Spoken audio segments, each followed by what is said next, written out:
ત્યાં આંબલા નીચે શ્રીહરિ સભા કરીને બેઠા. શ્રીહરિએ કહ્યું, આપણી જીત થઈ. આ સાંભળી બ્રહ્મમુનિ કટાક્ષમાં બોલ્યા, હા પ્રભુ, આપણી જીત થઈ. આ જીતમાં એવો ગુલાલ ઉડાડ્યો કે 2-3 દિવસ સુધી એ અમારા માથામાંથી જશે નહીં. આણંદના ગોંદરામાં ઈટાળાના પુષ્પોથી સૌને વધાવ્યા અને ગાયના છાણની સૌને અર્ચા થઈ. આપણે ખરેખર ઈડરીઓ ઘર જીતીને આવ્યા, આમ કહીને સૌને હસાવ્યા. પરંતુ શ્રીજી મહારાજ સ્વસ્થ રહીને બોલ્યા, આપણી ક્ષમા વડે જ આપણી જીત થઈ છે. જો એમની સાથે લડ્યા હોત તો એમની સાથે વેર બંધાત. ત્યાંના લોકો મનમાં અત્યારે પસ્તાતા હશે અને એમનામાં પણ સારા સત્સંગી થશે. જો આપણે લડ્યા હોત તો આપણાથી જેમ અહીંયા સુખેથી બેઠા છીએ તેમ બેસાત નહીં અને ખેડાની કચેરીમાં જવું પડત. આ સાંભળી સુરા ખાચર, જોબન પગી, ભગુજી બોલી ઉઠ્યા, મહારાજ, આજે અમારી લાજ ઘટાડી. ત્યારે શ્રીજી મહારાજે કહ્યું, વાલા ભક્તો, તમારી લાજ સહેજ પણ ઓછી નથી થઈ. તમે અમારું વચન માનીને તમારી ઇન્દ્રિયો અને મન ઉપર અંકુશ રાખીને તમારી શોભાને તમે વધારી છે. આમ કહીને શ્રીજી મહારાજ ઉતારે પધાર્યા. મુક્તાનંદ સ્વામીએ પણ આ બાબતમાં એક બહુ સરસ વાત કહી છે.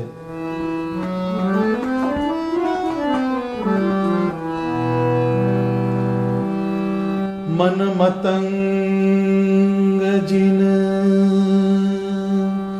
બસ કિયા લે અંકુશ ગુરુ જ્ઞાન.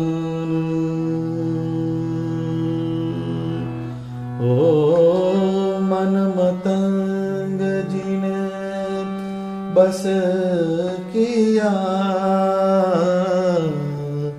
લે અંકુશ ગુરુ જ્ઞાન. મુક્ત કહે ત્રિભુવન વિશે શોર ન સંત સમાન. શોર ન સંત સમાન. સ્વામી કહે છે કે મન મતંગજીને બસ કિયા લે અંકુશ ગુરુ જ્ઞાન. મુક્ત કહે ત્રિભુવન વિશે શૂર ન સંત સમાન. કે જેણે ભગવાન સ્વામિનારાયણના વચનરૂપી એના જ્ઞાનરૂપી અંકુશને લઈને મનરૂપી હાથીને વશ કર્યો છે, એવા શૂરવીર સંત ત્રિભુવનમાં ક્યાંય નથી. એટલે જે પોતાના અંતઃકરણના જે દુર્ગુણો છે એના સામે ભગવાનના જ્ઞાનથી જે લડે છે એને શૂરવીર કહેવાય છે. એ સાચો સાધક છે ભગવાનનો. તો શનિવારે સ્વસ્થ ચિત્તે બેસીને વિચાર કરવો કે શનિશ્ચરના પ્રતિકરૂપ ઈર્ષ્યા, અદેખાઈ, વેરઝેર તથા ભગવાન સ્વામિનારાયણને ભજવાના માર્ગમાં શિથિલતા, આટલા દુર્ગુણો જો આપણા અંતઃકરણમાં જણાતા હોય તો સમજવું કે આપણા અંતઃકરણમાં શનિ મહારાજ બેઠેલા છે. પરંતુ જ્યારે એ શનિ મહારાજને ઠેકાણે શ્રીજી મહારાજનો પ્રવેશ થાય અને એમના જ્ઞાનની દ્રઢતા થાય તો જ મારું ધ્યેય સિદ્ધ થશે. આવો એક વિચાર કરવો. રજોગુણ અને તમોગુણના પ્રધાનપણાને કારણે આ બધા વિકારોને સ્થાન મળે છે. માટે રજોગુણ અને તમોગુણને કાપતા જઈને સત્વગુણ વધારતા જઈએ તો શનિની મહાદશામાંથી છૂટાય. કારણ સત્વગુણમાં જ ભગવાનનું ભજન થાય છે. જેમ શનિ બીજાને નડતર રૂપ છે, તેમ મારા સ્વભાવ મારા કલ્યાણના માર્ગમાં નડતર રૂપ ન બને અને બીજાના જીવનમાં પણ હું નડતરરૂપ ન બનું, આવો એક વિચાર સ્વસ્થ ચિત્તે બેસીને આપણે કરવો જોઈએ. અને આ વિચારને ભગવાન સ્વામિનારાયણની મૂર્તિ સામે મૂકવો જોઈએ. અને એ વિચારની પરિપક્વતા તમારા અંતઃકરણમાં થાય, આવી દ્રઢતાને કરવાનો જે દિવસ એટલે શનિવાર. તો આ એક શનિવારની વાતને આપણે સમજ્યા. હવે આપણે કીર્તનના સમાપનની પંક્તિને સમજવાનો પ્રયાસ કરીએ. મુક્તાનંદ સ્વામી પદના અંતમાં કહે છે,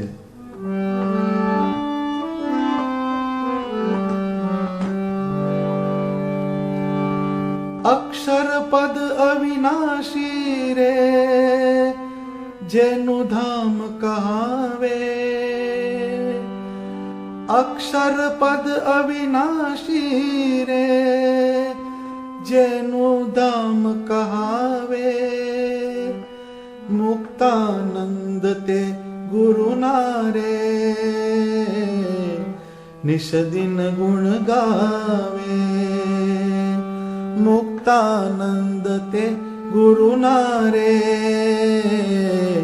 નિષદિન ગુણ ગાવે, અલૌકિક આદિત્ય ઉદિયા રે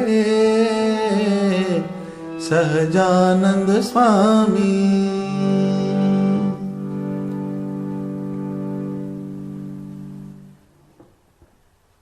નંદ સંતોના દરેક પદમાં સ્વામિનારાયણ ભગવાનની મૂર્તિનું એક બીજ રોપેલું હોય છે. આખા પદને તમે સમજો, આખા પદને તમે બોલો, પણ એના અંતમાં એક મૂર્તિ સાથેનું એક જોડાણ હોય છે. તો રવિવાર, સોમવાર, મંગળવાર, બુધવાર, ગુરુવાર, શુક્રવાર અને શનિવાર, આમ 7 વારને સમયની સાંકળ સાથે સંબંધ છે. જે કાળને થંભાવે અને લલાટમાં લખેલી ભાગ્યરેખાને બદલી નાખે એનું નામ ભગવાન. સમયની સાથે ચાલનારા અને સમયને આધીન એવા 7 વાર પછી અક્ષરધામની વાત મુક્તાનંદ સ્વામી લખે છે. સ્વામી કહે છે, અક્ષર પદ અવિનાશી રે જેનું ધામ કહાવે. આપણને મુક્તાનંદ સ્વામી આપણું ડેસ્ટિનેશન બતાવે છે કે આ બધા વારની તમે થીમને સમજીને, એનું તત્વ સમજીને તમારે ક્યાં જવાનું છે, તો તમારે અક્ષરધામમાં જવાનું છે. એની એક ટકોર કરે છે સ્વામી. જ્યારે સમય અને સ્થાનનું અનુસંધાન મટી જાય ત્યારે જ અક્ષરધામ તરફની યાત્રા શરૂ થાય છે. અક્ષરધામને આપણે સ્થાનવાચક સમજવા કરતાં એ આપણા ચૈતન્યની ઉચ્ચતમ ભૂમિકા છે એમ સમજવું વધુ યોગ્ય છે. ભગવાન સ્વામિનારાયણના વચનામૃતના શ્રવણ, મનન અને નિધિધ્યાસ પછી જ્યારે એ જ્ઞાનનો સાક્ષાત્કાર થાય અને ત્યાર પછી આપણા ઇન્દ્રિયો, અંતઃકરણ અને જીવનો લક્ષ્ય સ્વામિનારાયણ ભગવાનની મૂર્તિમાં થઈ જાય અને શ્રીજી મહારાજે ગઢડા મધ્ય 13, ગઢડા અંત્ય 38, વડતાલ 4, વડતાલ 8 આ વચનામૃતમાં જે મૂર્તિનો મહિમા અને મૂર્તિના ધ્યાનની વાત કરી છે તેની દ્રઢતા થાય ત્યારે જ અક્ષરધામની ઝાંખી થાય છે.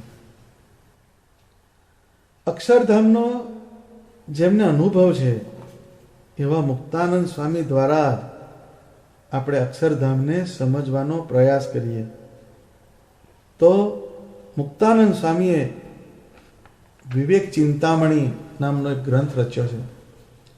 એમાં મુક્તાનંદ સ્વામી અક્ષરધામની એક વ્યાખ્યા કરે છે.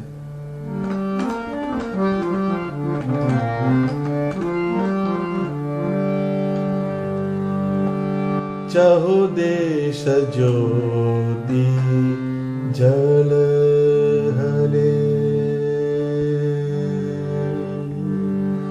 ચહુ દેશ જ્યોતિ જલ હલે, તેહી મધ્ય પ્રભુ સાકાર,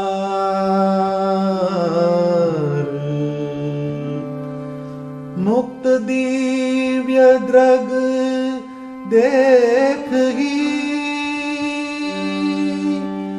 સોઈ વિજ્ઞાની ઉદાર, ચહુ દેશ જ્યોતિ જલ હલે, અનંત ચંદ્ર रवि से बड़ा, जेहि स्थल अधिक प्रकाश, अनंत चंद्र रवि से बड़ो, जेहि स्थल अधिक प्रकाश, मुक्त सदा तहाँ हरि भजे, सोई विज्ञानी दास, चहु देश ज्योति जल हले.